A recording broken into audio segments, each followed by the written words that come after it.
Hi, hello. It's me, Aaron. Funnily enough, because this is my channel. If you watch my Doctor Who review or my intro review, you'll notice I look a bit different. So, rather spontaneously, I'm all about spontaneity at the moment. I decided to put on some makeup. I actually have a certificate in makeup because I did a year at college for a makeup course. I know. AJ and the Queen, a Netflix series featuring RuPaul, probably the world's most famous drag queen. I mean, that's not controversial to say, I don't think. And yeah, I honestly going into it was scared because I knew it was like a comedy, and that was about it. And I knew it had RuPaul and a young child, and it was a road trip. That's all I knew.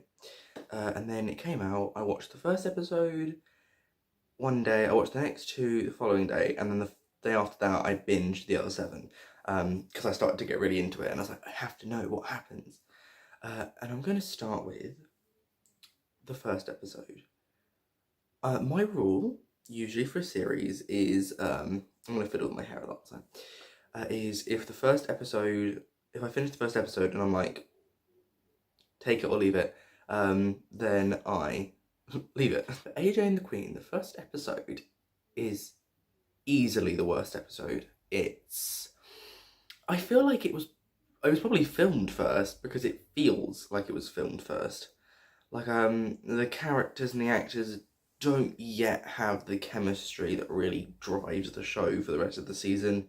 I think the format of them being on the road and it really being RuPaul and AJ, Robert, I'm gonna call him RuPaul, RuPaul and AJ for the whole show really works, like as the key focus. So the first episode where AJ really isn't that important is weird because she's narrating the story, but she really isn't important. It's really more about Robert and Louis. And I like Louis, but he's very much a supporting character. I think if he'd been as prominent in the first episode as he is throughout the whole season, I would have been a bit like, oh, man, there are so many drag queen cameos. But one of the other reasons I didn't like episode 1 is none of them are good. I mean, none of them. Like Manila, Bianca, like Miss Fangy, there's all these queens. I was like, oh, they're gonna do great. Eureka. But none of them do. Like, even Bianca, who's usually a pretty competent actor, you could like tell she was acting. Alexis Batoa literally came in just to say her catchphrase, then never heard from her again. It's one of those shows, technically, from like a critical standpoint, if I was reviewing it shot by shot, it's not amazing. Like, it's a Netflix comedy show. It's actually decently well made, I will give it that, but it's not anything like, oh god, it's going to change motion pictures forever. No, it won't. But it was very enjoyable. I enjoyed the hell out of it. I think it exceeded my expectations. Pittsburgh is one that I quite liked. I thought it was probably one of the better episodes. It really had the adrenaline, like everything was kicking up when they realised, oh, we're being followed. When it had cameos from Jinx and Katya, I think those were the ones that cameoed in that one. And they both did good jobs. Jinx is my mother's favourite drag queen. Columbus was good because, again, this show is very good at subverting your expectation. By episode 2, you're like, oh, every episode is going to be us going to their bar, meeting the people there, blah, blah, blah. But no, episode 3, they don't go to the show. I think it's till the very end. Because that, I think, is the episode where at the very end there's the James Mansfield cameo. I think some of the jokes about it were a bit inappropriate, but like the reason they worked is because they were coming from AJ, who doesn't know better, so that's why it was like, oh, that actually works alright. One of the most inappropriate jokes I really didn't like was the joke Jinx made, or was it Edie? Like the reference to Little Edie, but Jinx made about AJ being a top. That was really, I really didn't like that joke. And I think it's a very touchy subject because having a kid around some of these characters are very adult and having these adult things happen around them, I think sometimes it it gets close to the line, but that's the only joke I can think of, the one about her being a top, where I was like, okay, you crossed that line. You were talking about a kid in relation to a sexual position, which I get the joke. If it was an adult, totally get it, would love it. But a child, 10 years old, I wasn't a fan.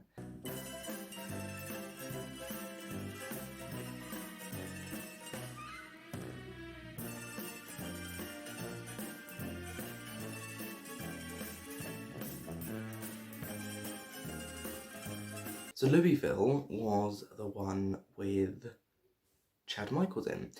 This one's drag cameos were actually the first ones that were like, oh, they're a part of the story. You had like the clique, which was Kennedy, Mariah, and Jade.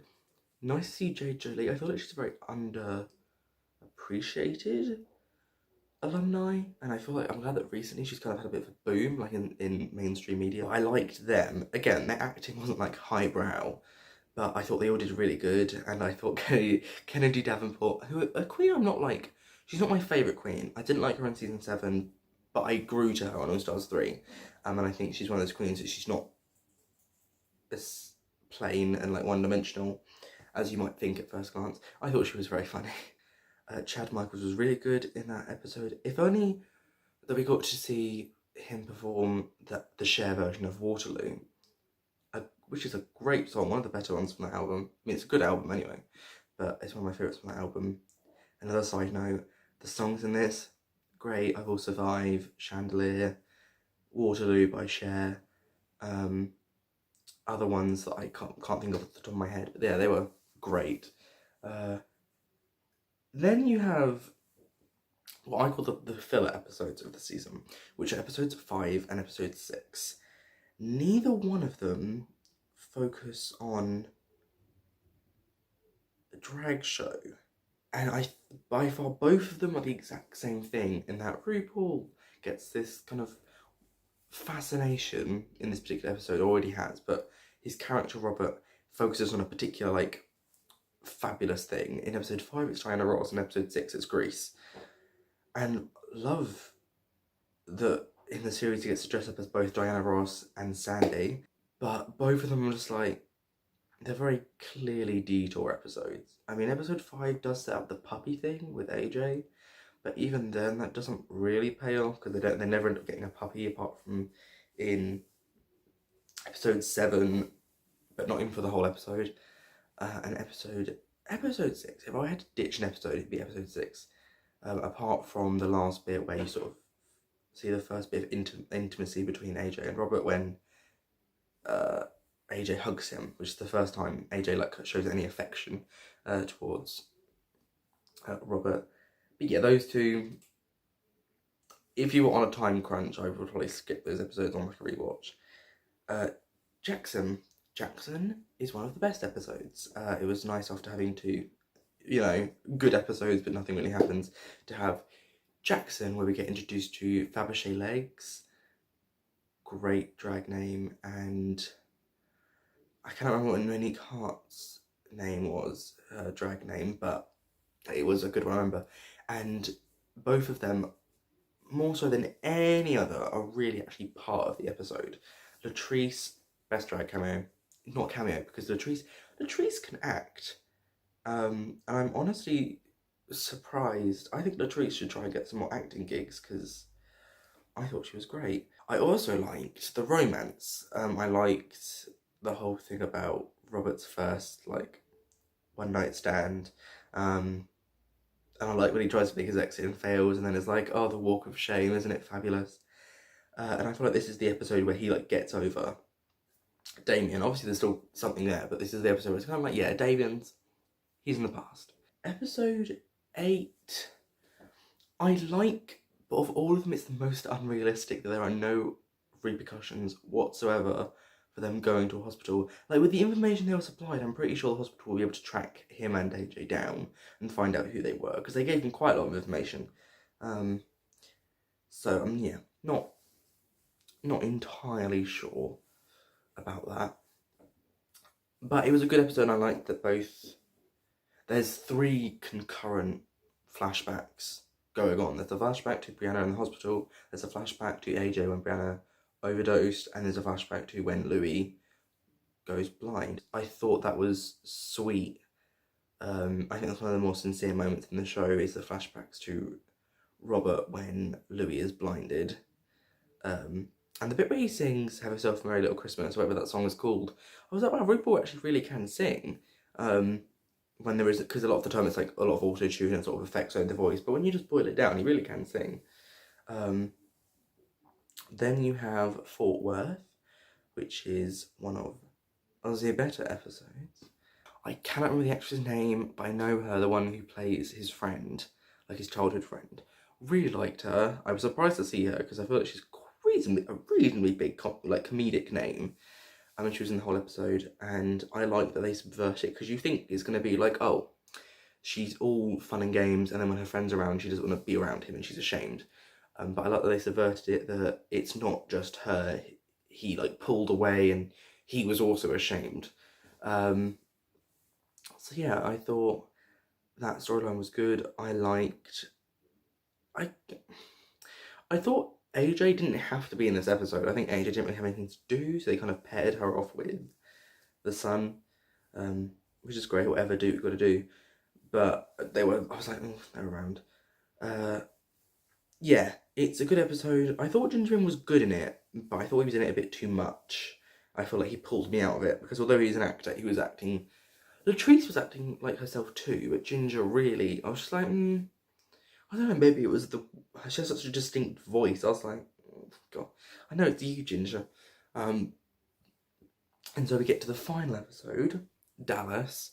Another subverting of the expectation. Rue never competes in the pageant, which I thought was good. I liked the whole counterfeit money, which had kind of been circulating around, kind of paying off, because Danger takes money that isn't even real money. I liked... I thought the return of Damien would have been more important, but he just sort of turns up. Robert doesn't even believe him that he really likes him, so he doesn't really achieve much.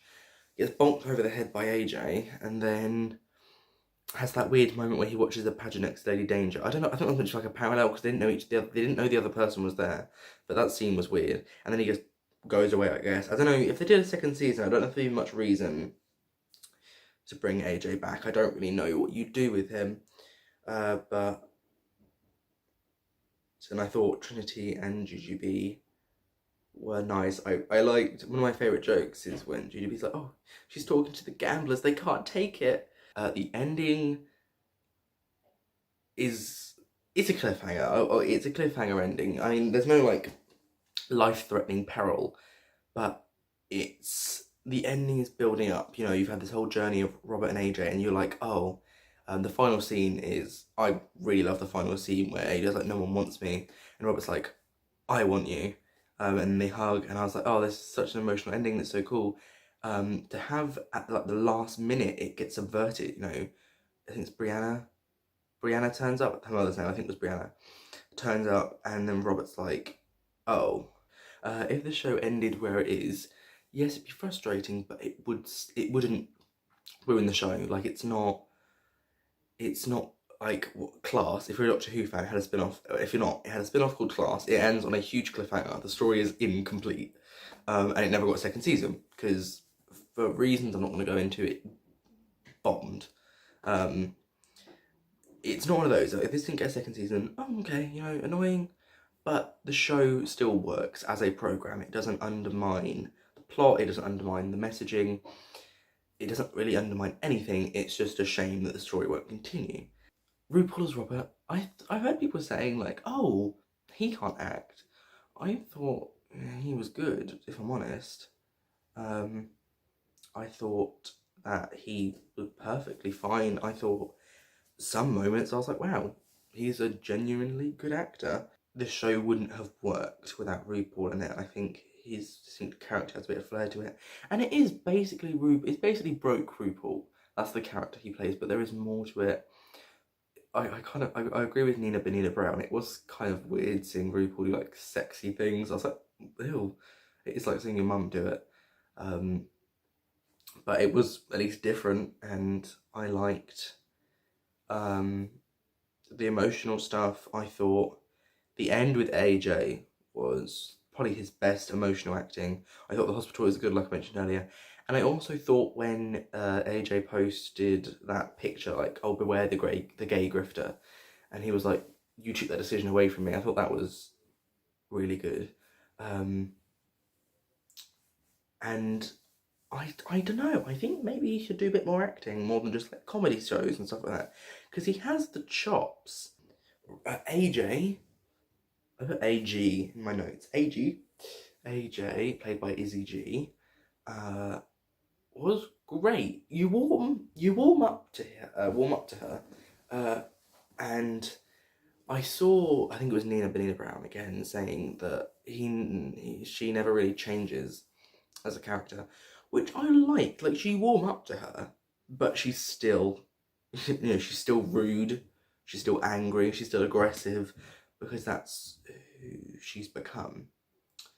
And I know, I kind of liked that consistency for once. I like that a part of this show's message seems to be that some kids have to deal with really adult subjects and have to like really adult things happening to them, like becoming homeless, their mother having an overdose, and knowing about prostitutes and drugs and these concepts they really shouldn't know about at their age.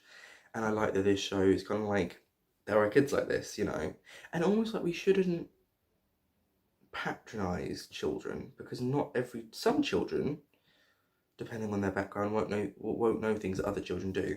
But I think AJ is a very grown-up character. In a show with RuPaul in, naturally AJ isn't going to attract the focus as much as RuPaul is.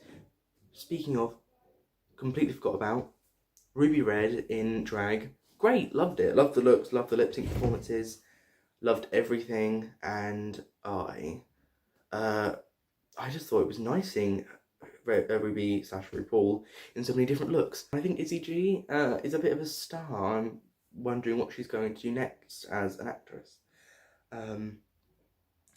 Louis, I liked him. He actually, in the last episode particularly, I was like, yeah. But the cutbacks to him every episode really weren't necessary, and I thought his storyline with the cop was interesting. But when the cop turned out to be a bit of a douchebag and cheated on him, basically, I don't know, it kind of made the whole season feel worthless, because you've been building up this relationship just to have them, oh, they broke up because when they were on a break, it was kind of like friends. Like, yeah, the cop kind of dumped him first, but then immediately got on bed with someone else, and then tried to lie about it like he didn't, when Louis was literally, how disrespectful is that? Well, that's just disrespectful. A blind person's in the room, you try to convince them the person you just slept with isn't there. That's just mean. And it seems a bit out of character for him, because he seemed really nice up until that point. But yeah, Louis is nice. I like the actor, he seems fabulous. Brianna was probably was the most professional actor there. She was amazing. Sometimes felt like she was in the wrong show. Damien and Danger are good villains, but Danger is very she's a caricature. She's not realistic, and Damien's motivations are flawed. He really can't decide. He literally tries to kill Robert, and then it's like, actually, I still like you. Like, you didn't think about that when you tried to murder him. Overall, the show was really good. I'm really excited. I'm really happy that it's my first sort of TV thing I reviewed, apart from Doctor Who, on my channel, because I really enjoyed it. And it's kind of like how Drag Race UK revitalised my love for Drag Race. This show has kind of revitalised my love for RuPaul specifically, because I'm like, you know what? This is why we loved you. It's kind of going back to what you used to do. Having fun, doing these little acting things, and I feel like that's why everyone fell in love with RuPaul. And I feel like he's become a bit more robotic since he started hosting Drag Race. Yeah, that is my review for AJ and the Queen. AJ and the Queen. So I hope you enjoyed this review. If you did, like, subscribe, come back. If you hated it, I'm really, really sorry. I didn't mean to disappoint you. and maybe check out any future videos. If you liked it because you want to see more of me, if you didn't, I want to see if I can turn you around. I want to see if I can convert you to the... Yeah, it's the dark side over here, I think. Definitely the dark side. So, yeah, thank you for watching, Jo-Anarchists, and I will see you tomorrow. Maybe someday. Someday.